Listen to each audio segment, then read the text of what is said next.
বাড়িতে এইভাবে রসমালাই বানালে এই রসমালাইয়ের স্বাদ হবে অসাধারণ। আর এইভাবে বানালে রসমালাইগুলো ঠান্ডা হয়ে যাওয়ার পরে শক্তও হবে না আর ভেঙেও যাবে না। বানানো ভীষণই সহজ, যে কেউ বানিয়ে নিতে পারবেন। নমস্কার বন্ধুরা, রূপাস কিচেনে সবাইকে স্বাগতম। তাহলে চলুন দেখে নেওয়া যাক। শুরু থেকে শেষ পর্যন্ত দেখার জন্য আপনাদের কাছে অনুরোধ রইল। সবার প্রথমে একটা প্লেটের মধ্যে নিয়ে নেব জল ঝরানো ছানা 1 বাটি। ওজন হিসাবে 180 গ্রামের মতো ছানা আছে। এবার ছানাটাকে খুব ভালো করে মেখে নেব যতক্ষণ না এই ছানাটা একটা ডোতে পরিণত হয়। 1 লিটারের থেকে একটু কম গরুর দুধ নিয়ে দুধটাকে ভালো করে ফুটিয়ে নিয়ে তারপর ভিনিগার দিয়ে ছানা কাটিয়ে নিয়েছি। ছানা ছেঁকে নেওয়ার পর ভালো করে ধুয়ে নিয়ে ছানা থেকে জল ঝরিয়ে নিয়েছি। দুধ ফুটিয়ে নেওয়ার পর একটু রেখে দিয়ে দুধের অতিরিক্ত গরম ভাবটা কমিয়ে নিয়ে তারপর ছানা কাটালে ছানাটা খুব নরম হয়। প্রায় 7-8 মিনিট সময় ধরে ছানাটা মেখে নিয়েছিলাম। দেখুন একটা ডোতে পরিণত হয়ে গেছে। এবার ছানার মধ্যে দিয়ে দেব হাফ চামচের থেকে একটু কম ময়দা। ময়দাটা দেওয়ার পর ময়দাটাও ছানার সঙ্গে খুব ভালো করে মিশিয়ে নিতে হবে। তবে খুব বেশি ময়দা দেবেন না, তাহলে মিষ্টিগুলো শক্ত হয়ে যাবে। ময়দাটা দেওয়ার পর খুব ভালো করে মেখে নিয়ে এই ডো থেকে ছোট করে লেচি কেটে নিয়ে হাতের মধ্যে পাকিয়ে এইভাবে গোল বলের মতো করে তৈরি করে নেব। ছানাটা যদি সঠিকভাবে তৈরি করে নেওয়া যায় তাহলে যে কোনো মিষ্টি তৈরি করলে মিষ্টিগুলো খুব সুন্দর হবে। দেখুন ঠিক এরকমভাবে ছানার বলগুলোকে তৈরি করে নিতে হবে। খেয়াল রাখতে হবে এই বলের গায়ে কোনো রকম ফাটা ফাটা দাগ না থাকে। যদি ফাটা ফাটা দাগ থাকে তাহলে বুঝে নিতে হবে ছানাটা ভালো করে মাখা হয়নি। আরও কিছুক্ষণ সময় ধরে মেখে নিতে হবে। ছানার বলগুলো তৈরি করে নেওয়ার পর রেখে দিয়ে গ্যাসের ওপর একটা পাত্র বসিয়ে তার মধ্যে 1 কাপ চিনি দিয়ে দেব। ওজন হিসাবে 200 গ্রামের মতো চিনি আছে। ওই কাপেরই 3 কাপ জল দিয়ে দেব। চিনির মধ্যে জল দেওয়ার পর গ্যাসের ফ্লেমটা হাইতে করে চিনিগুলো গলে যাওয়া পর্যন্ত অপেক্ষা করব। চিনিগুলো যখনই গলে যাবে এই ফুটন্ত রস বা শিরার মধ্যে একটা একটা করে ছানার বলগুলো দিয়ে দিতে হবে। ছানার বলগুলো দেওয়ার সময় গ্যাসের ফ্লেমটা হাইতেই রাখতে হবে।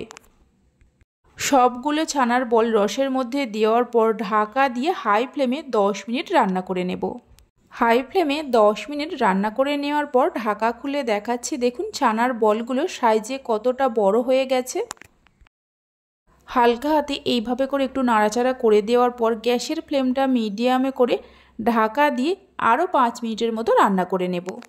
ছানার বলগুলো যেহেতু সাইজে অনেকটাই ছোট ছোট করে তৈরি করেছি তাই মিষ্টিগুলো রেডি হতে খুব বেশি সময় লাগবে না। 5 মিনিট মিডিয়াম ফ্লেমে রান্না করে নেওয়ার পর দেখুন রসমলাইয়ের জন্য মিষ্টিগুলো আমাদের রেডি হয়ে গেছে। নামিয়ে রেখে ঠান্ডা হতে দেব। ততক্ষণে রসমালাইয়ের জন্য মালাইটা তৈরি করে নেব। তার জন্য কড়াতে 1 লিটার দুধ নিয়েছি। দুধটা জাল দিয়ে নেব। দুধ যখন হালকা গরম হবে দুধের মধ্যে দিয়ে দেব কিছুটা গুঁড়ো দুধ। ওজন হিসাবে 100 গ্রামের মতো গুঁড়ো দুধ আছে। গুঁড়ো দুধটা আপনারা চাইলে আর একটু বেশি বা কম করেও দিতে পারেন। গুঁড়ো দুধটা দিয়ে খুব ভালো করে মিশিয়ে নিতে হবে, কোনো রকমের দলা না থাকে। গুঁড়ো দুধটা ভালো করে মিশিয়ে নেওয়ার পর কিছুক্ষণ জাল দিয়ে দুধটাকে একটু ঘন করে নিতে হবে। 8 থেকে 10 মিনিট সময় ধরে জাল দিয়ে নিয়েছিলাম। দুধটা আগের থেকে একটু ঘন হয়ে গেছে।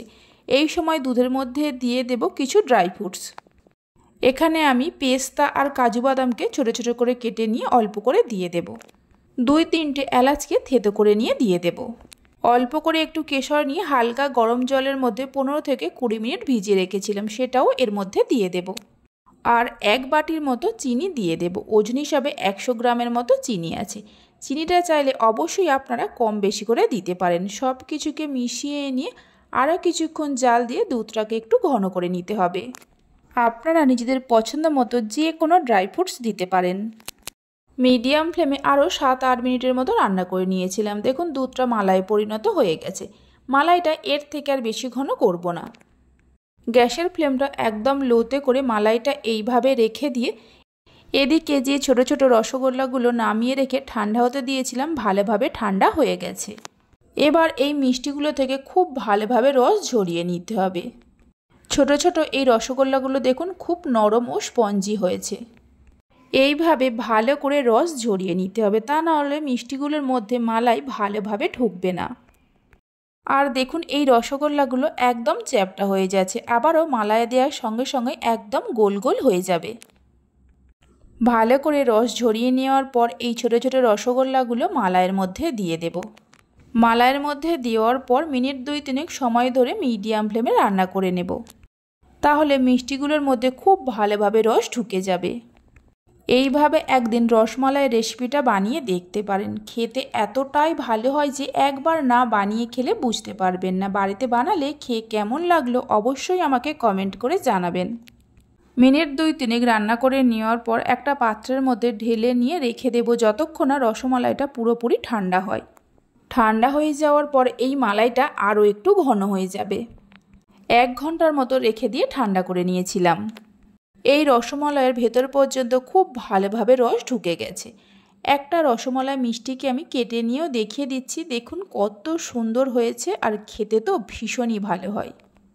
আমার রেসিপি আপনাদের ভালো লেগে থাকলে অবশ্যই একটা লাইক করবেন, বন্ধুদের সঙ্গে শেয়ার করবেন, ভালো লাগলে চ্যানেলটি সাবস্ক্রাইব করে পাশে থাকা বেল আইকনটি প্রেস করবেন নতুন রেসিপির আপডেট পাওয়ার জন্য। তাহলে চলুন ভিডিওটা আমি এখানেই শেষ করছি। আপনারা সবাই ভালো থাকবেন, সুস্থ থাকবেন, ধন্যবাদ।